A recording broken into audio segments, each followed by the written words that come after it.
देखें, अगर रजिस्ट्री और बैनामा में अगर आपको कोई धोखा दे दे तो क्या आप उसको जेल भेज सकते हैं? क्या ऐसा कोई कानून है कि अगर मान लेते हैं ये जमीन जो है आपको रजिस्ट्री कर दिया गया, लेकिन करने वाला जो व्यक्ति है ना उसके पास वो जमीन नहीं है ना, वो गलत जमीन जो है बेच दिया, इसका जमीन वो है ही नहीं है लेकिन बेच दिया, फिर भी देखें लालची किस्म का आदमी या जो धोखेबाज है, ठीक है, जो जालसाजी करने वाला है, तो उसके लिए अगर बात करें यहाँ पर तो वो किसी प्रकार से जो है आपको धोखा दे सकता है ना।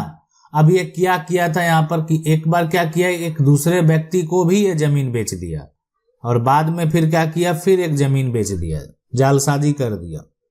तो इस प्रकार का अगर कोई धोखा करता है तो ये जो अपराध है, इस अपराध में किसी को सजा हो सकता है या नहीं हो सकता है।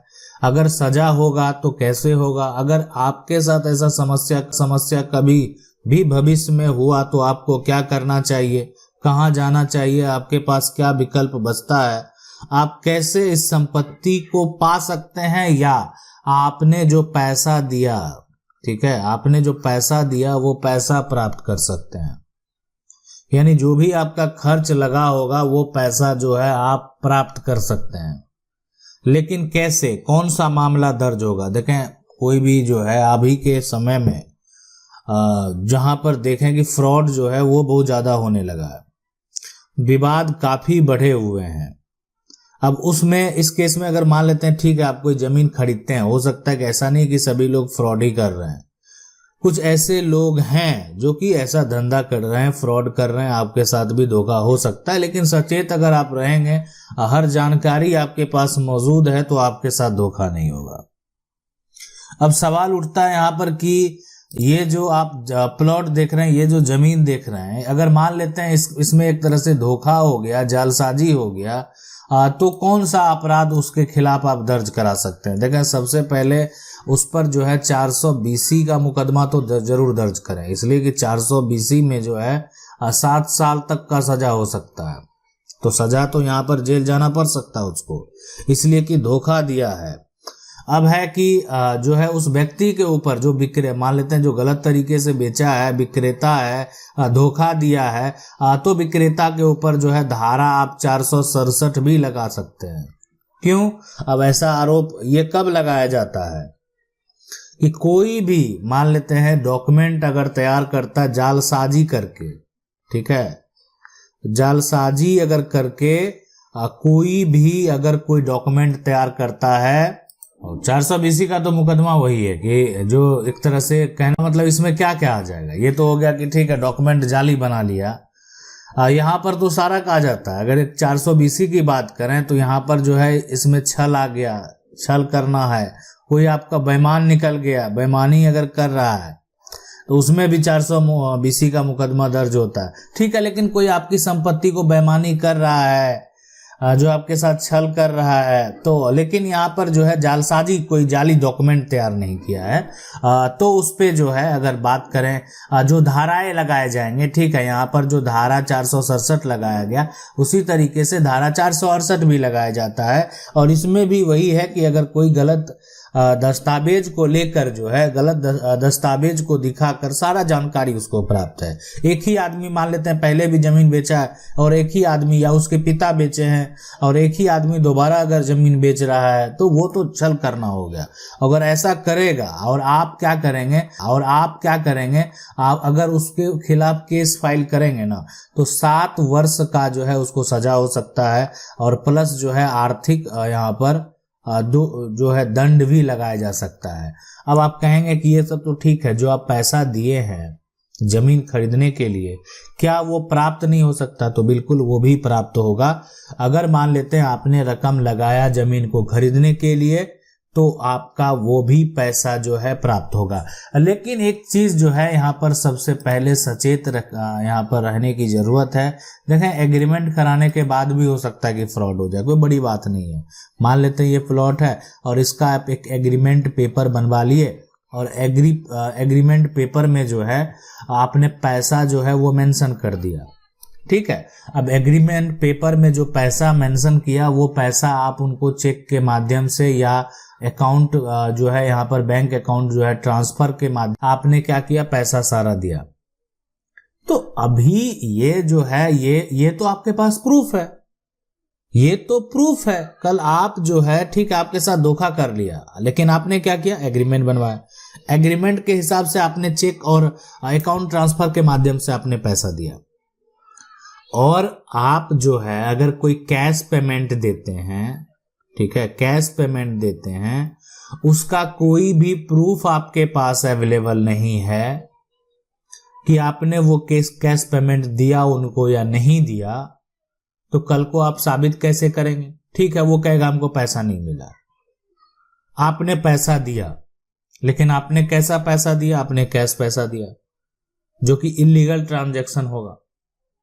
ये इसलिए कि अमाउंट जब अधिक होता है ना, एक शॉर्ट अगर अमाउंट है तो आप उसको ठीक है कैश पेमेंट कर सकते हैं, लीगल ट्रांजैक्शन है। लेकिन अगर आप एक हैवी अमाउंट को जो है कैश में कर रहे हैं, जहां पर लाखों की बात है, वहां पर जो है आप किसी को नीड है, अब जो है वो पैसा लिया, वो उसके लिए निकाल सकता है, खर्च के लिए निकाल सकता है।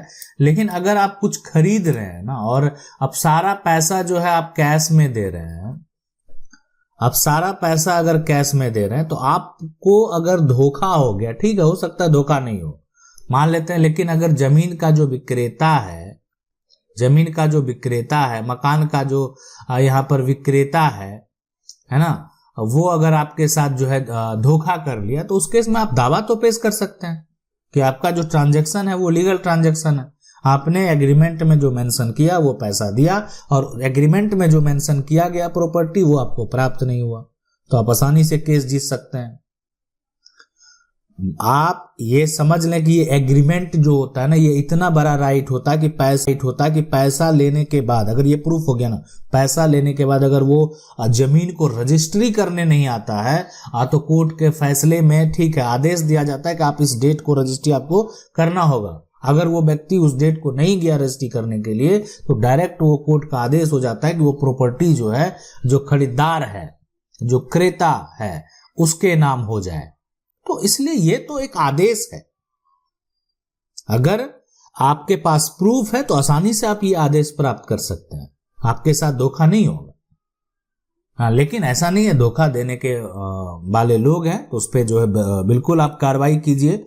धोखे से अगर कोई भी कार्य किया गया है तो आप उस व्यक्ति के ऊपर जो है ये आरोप जरूर लगवाएं, ठीक है, कि अगर मान लेते हैं कि इस तरह का कोई भी छल किसी के साथ दोबारा ना करे, ताकि उस पे 420 का मुकदमा दर्ज करा दें, 467 लगा दें, 468 लगवा दें।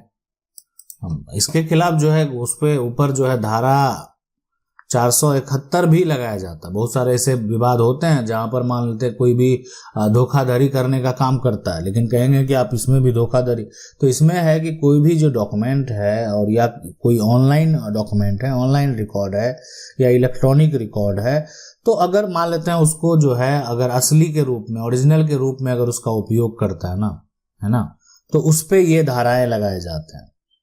कहने का मतलब ये हो गया कि इसमें ऐसा दस्तावेज आता है कि जो दस्तावेज जो है जाली होने के लिए जाना जाता है, तो इसमें भी ये एक तरह का अपराध है। अगर आप ऐसा करेंगे तो आपको जो है वो सजा भी हो सकता है, इसमें भी सजा का प्रावधान है।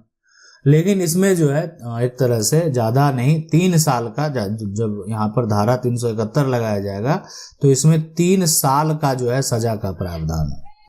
2000 का आर्थिक दंड भी लगाया जा सकता है, या हो सकता है उससे अधिक भी लगाया जा सके, वो डिपेंड करता है आप पर जो आरोप लगाए गए हैं वो किस प्रकार के आरोप हैं, कैसे साबित किए जा रहे हैं, आप पर वो धाराएं के आरोप साबित हो रहे हैं या नहीं हो रहे हैं। जो धाराएं लगाए गए हैं वो धाराएं आप पर आपका जो केस है उसके हिसाब से सही है कि नहीं है। तो अगर आप किसी को धोखा देते हैं तो आप बुरी तरीके से फंस सकते हैं। तो इसीलिए, या आपके साथ अगर किसी के साथ धोखा हुआ है और आप अगर बैठे रहेंगे तो फिर जो है कुछ नहीं होने वाला है। जिस दिन जाकर जो है आपने एक्शन ले लिया, आपने कोर्ट में केस फाइल कर दिया उस व्यक्ति के खिलाफ, और ये डॉक्यूमेंट से ये साबित हो गया कि व्यक्ति ने धोखा दिया है, तो उसका खैर नहीं है। प्रक्रिया करेंगे, स्टेप लेंगे तो उसको सजा जरूर मिलेगा जो धोखेबाज है। आशा करते हैं वीडियो अच्छा लगा होगा। वीडियो को लाइक जरूर कर दें। चैनल को पहली बार देख रहे हैं सब्सक्राइब करके जो बेल आइकन है उसको जरूर दबा लें। मिलते हैं अगले वीडियो में, तब तक के लिए जय हिंद।